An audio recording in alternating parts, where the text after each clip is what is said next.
Kabut turun perlahan di lereng perbukitan yang menyelimuti desa Cibodas, menutup jalan setapak yang menjadi satu-satunya akses menuju wilayah itu. Pagi terasa sunyi, terlalu sunyi untuk ukuran desa yang masih hidup. Tidak ada suara riuh manusia, hanya gemerisik daun dan hembusan angin yang terdengar seperti bisikan panjang yang tak pernah selesai. Udara dingin menggigit kulit, membawa aroma tanah basah yang seolah telah tersimpan selama puluhan tahun tanpa pernah benar-benar mengering. Raka tiba saat matahari belum sepenuhnya menembus kabut. Langkahnya pelan, matanya menyapu setiap sudut desa dengan rasa ingin tahu yang tidak bisa ia sembunyikan. Ia datang bukan sekadar untuk melihat kehidupan sederhana masyarakat adat, tetapi untuk memahami sesuatu yang selama ini hanya ia dengar sebagai cerita. Tentang keseimbangan yang dijaga, tentang larangan yang tidak boleh dilanggar, dan tentang sesuatu yang tidak pernah disebutkan secara jelas. Rumah-rumah panggung berdiri diam, tersusun rapi namun terasa terpisah satu sama lain. Tidak ada warna mencolok, hanya kayu tua dan atap jerami yang menyatu dengan alam. Penduduk bergerak perlahan, langkah mereka ringan namun terasa berhati-hati, seolah setiap gerakan harus selaras dengan sesuatu yang tak terlihat. Tatapan mereka singkat, tanpa ekspresi, namun cukup untuk membuat Raka merasa seperti sedang diamati lebih dalam dari sekadar pandangan biasa. Di tepi desa, hutan berdiri seperti dinding hidup. Pepohonan tinggi menjulang, rapat, dan gelap meskipun pagi telah datang. Tidak ada garis batas yang jelas antara desa dan hutan, seolah keduanya adalah satu kesatuan yang tidak terpisahkan. Dari arah sana, angin membawa suara yang tidak bisa dijelaskan.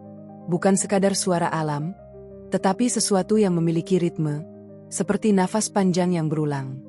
Raka mulai melangkah menuju hutan itu, mengikuti jalan setapak yang perlahan menghilang di telan semak dan akar pohon. Tanah terasa lembab, setiap langkah meninggalkan jejak yang cepat menghilang, seolah hutan tidak ingin mengingat siapa yang pernah masuk. Cahaya matahari hanya sedikit menembus celah daun, menciptakan bayangan panjang yang bergerak pelan mengikuti arah angin. Semakin dalam ia berjalan, semakin terasa perubahan yang sulit dijelaskan. Suara burung berkurang, digantikan oleh kesunyian yang berat. Udara menjadi lebih dingin, namun bukan dingin biasa, dingin yang membawa perasaan tidak nyaman, seperti ada sesuatu yang berdiri terlalu dekat meskipun tidak terlihat. Di sisi sungai kecil yang airnya jernih, Raka berhenti sejenak. Air mengalir tenang tanpa riak berlebihan, namun pantulannya terasa aneh. Saat ia menunduk, bayangannya tampak terlambat bergerak, seperti ada jeda yang tidak seharusnya ada. Ia mengangkat kepala, mencoba mengabaikan perasaan itu, tetapi bisikan halus mulai terdengar lebih jelas, datang dari arah yang tidak pasti. Langkahnya berlanjut, meskipun perasaan tidak nyaman mulai merambat perlahan. Di antara pepohonan, sesuatu bergerak cepat di sudut pandangannya. Saat ia menoleh, tidak ada apa-apa, hanya batang pohon tua dan bayangan yang memanjang. Namun sensasi diawasi tidak hilang, justru semakin kuat. Ia menemukan sebuah pohon besar dengan akar yang menjalar seperti tangan yang mencengkeram tanah. Batangnya penuh goresan dan pola yang tidak beraturan, namun terasa seperti memiliki makna. Saat tangannya menyentuh permukaan kayu itu, ada getaran halus yang menjalar, seperti denyut nadi yang hidup di dalamnya. Langit perlahan meredup meskipun hari belum berakhir. Kabut kembali turun, lebih tebal dari sebelumnya, menelan jalur yang tadi ia lewati. Hutan berubah menjadi labirin samar, setiap arah terlihat sama, setiap langkah terasa seperti mengulang.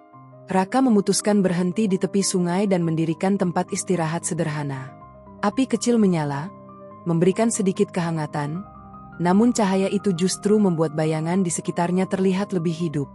Di antara cahaya dan kabut, ia mulai menyadari sesuatu, bayangan itu tidak selalu mengikuti arah cahaya. Malam datang tanpa peringatan. Suara hutan berubah, lebih padat, lebih dekat. Bisikan yang tadi samar kini terdengar seperti berada tepat di sampingnya. Ia menahan napas, mencoba membedakan antara suara angin dan sesuatu yang lain, namun batas itu semakin tipis. Di balik pepohonan, bayangan itu muncul lagi. Kali ini tidak hanya sekilas. Dan untuk pertama kalinya, Raka merasa bahwa ia bukan hanya masuk ke dalam hutan, tetapi telah masuk ke dalam sesuatu yang sedang mengamatinya. Malam di hutan Cibodas tidak datang perlahan, melainkan jatuh sekaligus, seperti tirai gelap yang menutup segala arah. Api kecil yang Raka nyalakan hanya mampu menerangi lingkar sempit di sekelilingnya, sementara di luar itu, kegelapan terasa padat, seolah memiliki bentuk. Kabut bergerak pelan, menembus celah-celah pohon, menyentuh tanah, lalu menghilang tanpa jejak. Suara hutan berubah, tidak lagi sekadar gemerisik daun, melainkan rangkaian nada yang terasa berulang, seperti sesuatu yang sedang bernapas dalam ritme yang teratur. Raka duduk diam, mencoba mengendalikan pikirannya yang mulai dipenuhi rasa tidak nyaman. Namun semakin ia mencoba tenang, semakin jelas ia merasakan bahwa dirinya tidak sendiri. Ada sesuatu di luar lingkar cahaya api, bergerak perlahan, berhenti saat ia mencoba fokus, lalu kembali bergerak saat ia lengah. Pola itu berulang, terlalu konsisten untuk disebut kebetulan. Angin berhenti tiba-tiba. Kesunyian jatuh begitu dalam hingga suara napasnya sendiri terdengar asing. Di saat itulah ia menyadari sesuatu yang membuat tubuhnya menegang.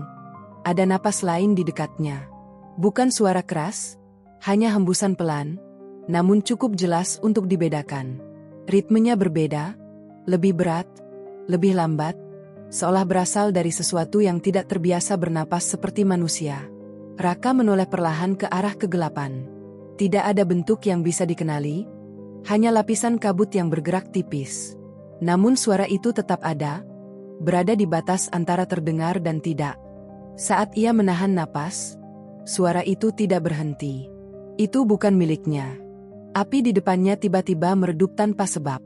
Nyala kecil itu berkedip, seperti tertiup sesuatu, meskipun udara benar-benar diam. Dalam cahaya yang melemah itu, bayangan di tanah mulai berubah bentuk. Tidak lagi mengikuti arah api, melainkan bergerak sendiri, memanjang, lalu menyusut, seperti mencoba menemukan bentuk yang tepat. Salah satu bayangan itu berhenti, lalu perlahan, menghadap ke arahnya. Raka mundur satu langkah. Jantungnya berdegup keras, namun tubuhnya terasa berat, seperti tertahan oleh sesuatu yang tidak terlihat. Ia mencoba mengalihkan pandangan, tetapi bayangan itu tetap terasa di sana, menempel di ujung kesadarannya. Dari arah sungai, suara air yang sebelumnya tenang berubah menjadi lebih dalam, seperti arus yang mengalir di bawah tekanan.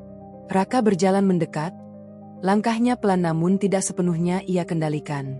Ada dorongan halus, seperti tarikan yang tidak bisa ditolak. Air sungai tampak gelap. Pantulannya tidak lagi jernih. Saat ia menunduk, yang terlihat bukan wajahnya sendiri, melainkan bentuk yang tertunda, kabur, dan bergerak tidak sinkron. Mata dalam pantulan itu tampak lebih lama terbuka, menatap lebih dalam dari seharusnya. Dalam satu kedipan, pantulan itu bergerak lebih cepat dari gerakan aslinya. Raka tersentak mundur. Air bergetar tanpa disentuh. Lingkaran kecil muncul di permukaan, melebar perlahan, seolah ada sesuatu yang baru saja bergerak dari dalam, namun tidak ada satupun benda yang terlihat. Hanya riak yang berulang, semakin besar, lalu perlahan menghilang. Di belakangnya, ranting patah. Suara itu dekat, terlalu dekat. Ia berbalik dengan cepat, namun yang terlihat hanya deretan batang pohon dan kabut yang semakin tebal. Namun kini tidak hanya satu bayangan yang bergerak. Ada lebih dari satu. Tidak jelas jumlahnya, namun cukup untuk membuat arah menjadi tidak pasti. Langkah Raka menjadi cepat. Ia mencoba kembali ke tempat sebelumnya, namun jalur yang ia lalui terasa berbeda. Pohon yang tadi ia lewati tidak lagi berada di tempat yang sama. Akar yang menjalar tampak lebih panjang, menutup sebagian jalan. Hutan berubah tanpa suara, tanpa tanda, seolah mengatur ulang dirinya sendiri. Ritme napas lain itu kembali terdengar. Lebih dekat, lebih jelas. Kali ini terasa tepat di belakangnya. Raka berhenti. Udara di sekelilingnya menjadi dingin secara tiba-tiba. Kabut mengumpul di satu titik, membentuk kepadatan yang tidak wajar. Dari dalamnya, sesuatu mulai terlihat. Bukan bentuk utuh, melainkan bagian-bagian yang tidak lengkap. Garis bahu yang tidak simetris. Kepala yang sedikit terlalu miring. Lengan yang terlalu panjang. Dan wajah yang tidak pernah benar-benar terlihat jelas. Sosok itu tidak berjalan. Ia hanya ada. Dan entah bagaimana, Jaraknya menjadi lebih dekat. Tanah di bawah kaki Raka terasa bergetar halus, seperti denyut yang berasal dari dalam. Ia mundur perlahan, namun langkahnya terasa tertahan, seolah akar-akar halus di bawah tanah menahan pergerakannya. Bisikan mulai terdengar lagi. Kali ini bukan sekadar suara, melainkan tekanan di dalam kepala. Tidak membentuk kata yang jelas, namun membawa makna yang terasa berat.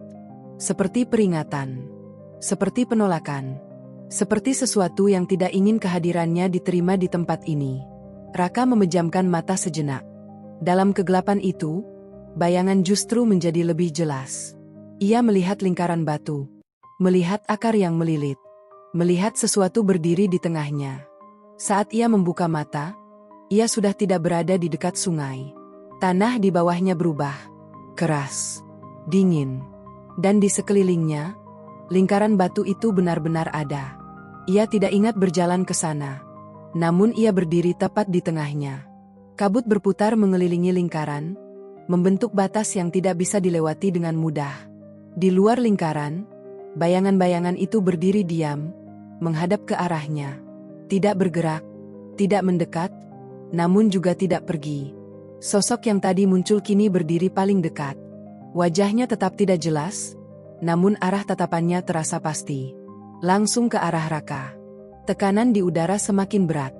Napas menjadi pendek. Setiap detik terasa lebih lama dari seharusnya. Raka menyadari bahwa ini bukan sekadar gangguan. Ini adalah batas. Dan ia sudah berdiri terlalu jauh di dalamnya. Tubuhnya bergetar, bukan karena dingin, melainkan karena kesadaran yang perlahan muncul. Semua yang ia lihat, semua yang ia rasakan, bukan untuk dipahami sepenuhnya, melainkan untuk dihormati. Namun kesadaran itu datang terlambat. Kabut di sekeliling lingkaran mulai menyempit. Bayangan-bayangan itu bergerak bersamaan.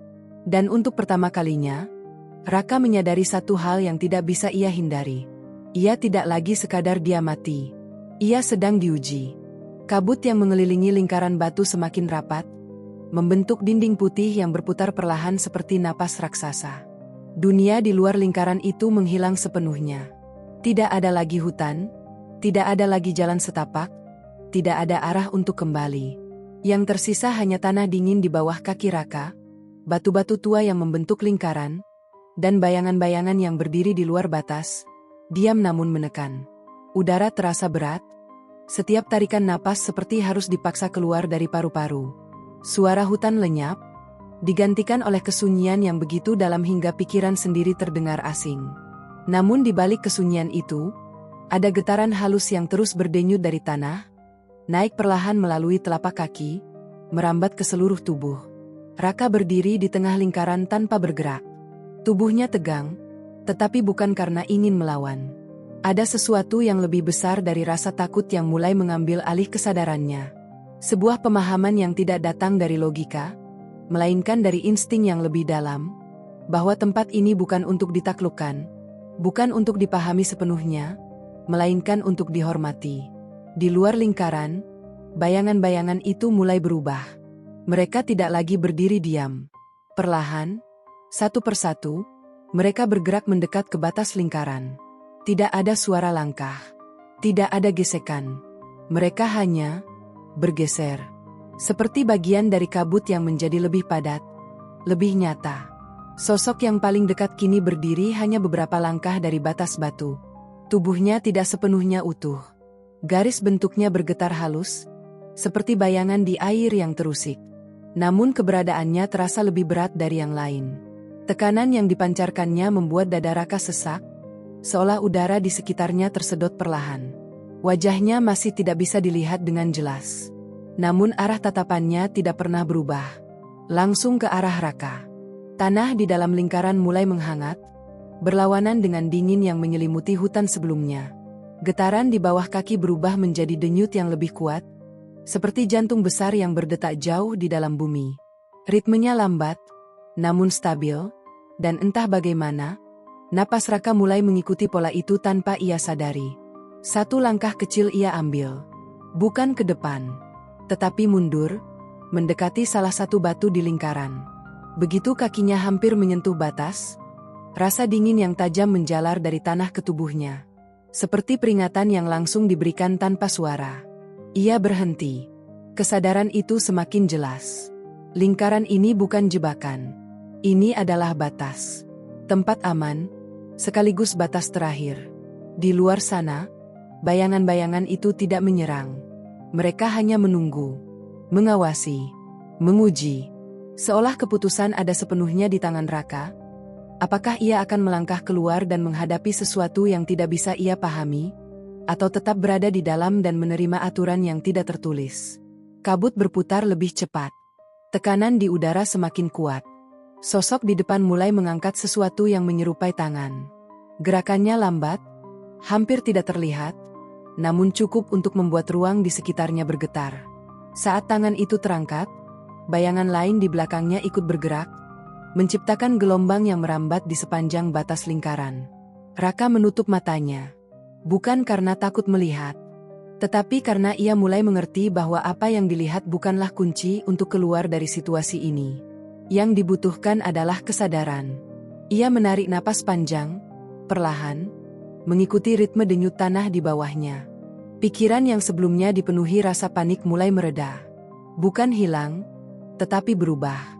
Menjadi sesuatu yang lebih tenang, lebih menerima. Ia tidak melawan, tidak mencoba lari. Tidak mencoba memahami dengan paksa. Ia hanya diam. Dan dalam diam itu, ia menundukkan kepala. Gerakan sederhana, namun terasa seperti keputusan besar. Dalam sekejap, sesuatu berubah. Tekanan yang sebelumnya menekan dada mulai berkurang. Kabut yang berputar melambat. Bayangan-bayangan di luar lingkaran berhenti bergerak. Sosok di depan menurunkan tangannya, kembali ke posisi semula. Kesunyian kembali. Namun kali ini bukan kesunyian yang menekan, melainkan kesunyian yang menerima. Getaran tanah berubah menjadi lebih lembut. Hangat yang tadi muncul perlahan mereda, digantikan oleh keseimbangan yang aneh, seolah segala sesuatu kembali ke tempatnya. Raka membuka matanya perlahan. Lingkaran batu masih ada. Namun kabut mulai menipis. Bayangan-bayangan itu tidak lagi terlihat jelas. Mereka memudar, menyatu kembali dengan gelapnya hutan, seperti tidak pernah benar-benar muncul. Sosok yang tadi paling dekat kini hanya tersisa sebagai garis samar, lalu menghilang sepenuhnya. Udara terasa ringan kembali. Suara hutan perlahan kembali terdengar, gemerisik daun, aliran air, dan hembusan angin yang kini terasa biasa. Raka berdiri diam beberapa saat. Tubuhnya masih lelah, namun pikirannya terasa lebih jernih dari sebelumnya. Ia melangkah perlahan keluar dari lingkaran. Kali ini tidak ada rasa dingin yang menahan. Tidak ada tekanan yang menghentikan. Hutan terbuka kembali. Jalur yang sebelumnya hilang kini terlihat jelas di hadapannya. Ia berjalan tanpa terburu-buru, mengikuti jalan setapak yang membawanya kembali ke arah desa. Setiap langkah terasa ringan, namun ada sesuatu yang tertinggal di dalam dirinya, bukan ketakutan, melainkan kesadaran yang tidak bisa dijelaskan dengan kata-kata. Kabut mulai menghilang saat pagi datang. Desa Cibodas kembali terlihat seperti biasa. Rumah-rumah panggung berdiri tenang, aktivitas penduduk berjalan pelan, dan semuanya tampak sederhana seperti sebelumnya. Namun bagi Raka, tidak ada yang benar-benar sama. Ia berhenti sejenak di tepi desa, menoleh ke arah hutan. Pepohonan itu berdiri diam, seolah tidak pernah terjadi apa-apa. Namun jauh di dalam sana, ia tahu sesuatu masih ada. Sesuatu yang tidak akan pernah benar-benar hilang, hanya menunggu, menjaga, dan mengamati siapapun yang datang tanpa pemahaman. Raka melanjutkan langkahnya keluar desa. Tidak membawa apapun, tidak mengambil apapun. Namun ia pulang dengan sesuatu yang jauh lebih berat. Sebuah batas yang kini ia pahami, bahwa tidak semua hal harus disentuh, tidak semua tempat harus dijelajahi tanpa izin. Dan bahwa di balik kesunyian hutan, selalu ada sesuatu yang hidup. Bukan untuk ditakuti, tetapi untuk dihormati.